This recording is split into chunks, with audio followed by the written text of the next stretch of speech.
My retirement plan is a beach house provided by his company. Uh, You see the pressure I have. no big deal. What does retirement look like to you?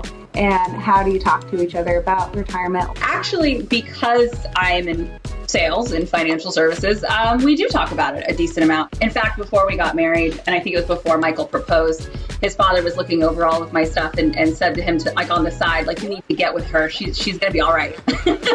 So that maybe was the solidifying moment before proposal. But regardless, the interesting thing is that we have very different risk tolerances. I am very conservative. Michael, on the other hand, is a very self-researched individual, and so he has a much more higher risk tolerance and more awareness into these other spaces. We're lucky right now where we have kind of a culmination of, probably the smarter, safer route as far as planning for retirement. And then we've got the, maybe we could have a couple beach houses with some of the stuff that I'm doing as well. But at least one. We'll see. So I've experienced my fair share of layoffs and things like that. And, I've had to, unfortunately, raid whatever retirement savings that I might have been able to build up at, job 1, job 2, job 3. So it's kind of starting from scratch again.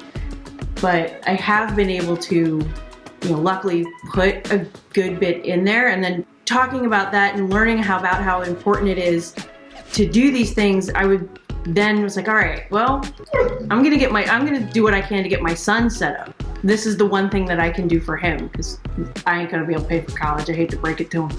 So, even though I knew something about financial planning, I had the CHFC designation. My strategy was just put away as much as possible. And I didn't start really until I was in my 30s. Probably around 35. It's really the first time I started putting money away. And whenever I got a raise, I would try to act as though I didn't get the raise. Meaning I'd put the extra money into the 401k or, to the extent that you could. So it just worked out.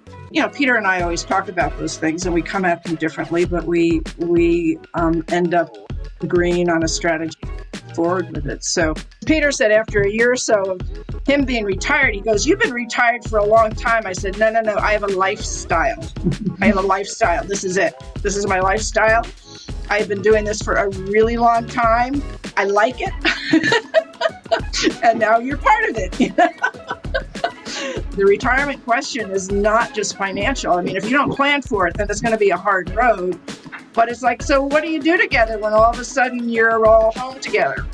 And what does that look like? And that has financial consequences too.